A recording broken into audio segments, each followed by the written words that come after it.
Hola, buenos días. Mi nombre es Yanicia Suquey y voy a hablar sobre el tema de procesador. Voy a explicar qué es un procesador, su funcionamiento, cómo se fabrica, entre otras cosas. Bueno, vamos a empezar en cómo se fabrica los procesadores. El material que se ocupa es el silicio y este lo pueden extraer de la arena. Funde a una alta temperatura que es de 1370 grados centígrados y muy lentamente de 10 a 40 milímetros por hora y así se va formando el cristal, que sería más o menos como lo que podemos ver aquí en la pantalla. Ese cristal de cientos de kilos se cortan los extremos y la superficie exterior para obtener un cilindro perfecto, que podemos verlo aquí en la imagen y pues aquí también se puede ver cómo lo cortan.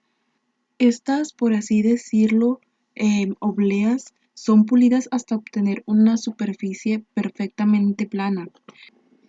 Después de esto, pasan por un proceso llamado annealing, que consiste en someterlas a un calentamiento extremo para eliminar cualquier defecto que pueda haber llegado a esa instancia. Ya después de una supervisión mediante láseres, es capaz de detectar imperfecciones menores a una milésima de micra. Se cubren con una capa aislante formada por óxido de silicio transferido mediante una deposición de vapor. Después de esto ya comienza el proceso del dibujado, que es de los transistores que conformarán cada microprocesador. Básicamente consiste en la impresión de sucesivas máscaras sobre la oblea, sucediendo la deposición y eliminación de capas finísimas de materiales conductores, aislantes y semiconductores, endurecidas mediante la luz ultravioleta. Después de cientos de pasos, entre esos se pueden hallar la creación de sustrato, la oxidación, la litografía, el grabado, la implantación iónica y la deposición de capas. Después de todo esto, se llega a un complejo llamado bocadillo, que contiene todos los circuitos interconectados del microprocesador. Bueno, después de explicar cómo se fabrican los procesadores, podemos encontrar tres tipos de aspecto físico de un procesador. El primero de estos tres se llama PGA, el segundo es VGA y el tercero es LGA. Aunque los tres iban para lo mismo, podemos darnos cuenta que tienen diferencias muy notorias físicamente. El primero, bueno, para empezar, los tres son cuadrados. El primero contiene pines muy grandes que se notan a simple vista y en medio podemos encontrar un hueco, un espacio en blanco. En el segundo podemos notar que en medio ya no está tan solo y tiene unos micropines más pequeños que en el anterior, se puede notar también. Y pues en medio forman los micropines un cuadro y dentro del cuadro otro cuadro. Y en el tercero podemos notar que tiene por fuera, bueno, aquí podemos notar que tiene dos guías y tiene cuadritos en el centro.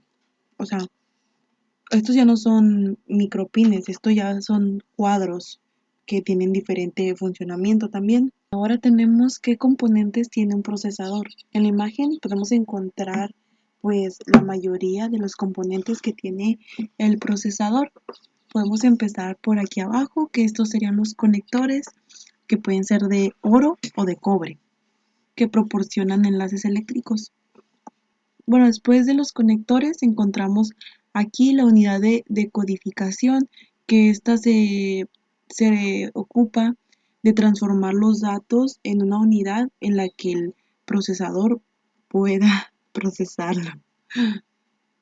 En la unidad de prelocalización, esta establece una cola o una lista de instrucciones en una secuencia para que la unidad de decodificación las pueda traducir.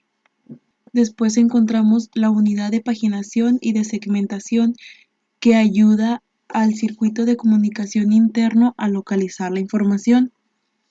aquí en este pequeñito de registros, pues aquí es un almacén temporal de memoria. La unidad de control da instrucciones a otros elementos para que recoja los datos, los efectúe, los calcule y almacene los resultados. El circuito de comunicación interna pues controla los enlaces entre el microprocesador y otros componentes.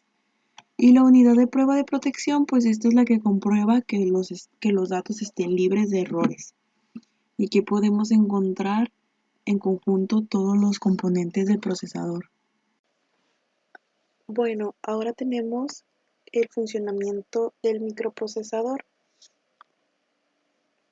El procesador pues es el componente más importante dentro de una computadora, es el cerebro de todo el funcionamiento del sistema, el encargado de dirigir todas las tareas y de ejecutar el código de los diferentes programas. Obviamente no solamente es el CPU, también lo ayudan otros tipos de componentes y periféricos, pero el que manda la indicación es el CPU, el procesador. La función del microprocesador es recuperar, interpretar, cumplir instrucciones y operar como calculadora del sistema, pudiendo hacer operaciones aritméticas y operaciones lógicas como unión o intersección.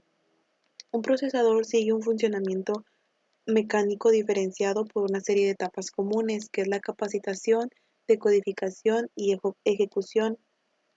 Aunque cada una de las arquitecturas ejecuten estas etapas de modo diferente, la intención general es siempre la misma. Además, los procesadores actuales pueden tener varios núcleos. Cada uno de los núcleos del CPU es una CPU en sí misma. En un principio había un solo núcleo por procesador y este era único. Ya después, a medida de que pasaron los años, en la década del 2000 comenzaron a aparecer procesadores que contenían más de un núcleo por cada IDE. IDE es otro término por como le podríamos decir al chip, es sinónimo de chip. En el contexto de circuitos integrados es un pequeño bloque de material semiconductor en el que se crea un circuito funcional.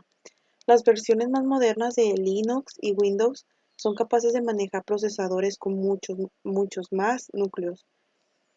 En el caso de los servidores donde se necesita ejecutar sistemas de software mucho más complejos, pues se utiliza configuración con decenas de núcleos y que requieren sockets mucho más complejos.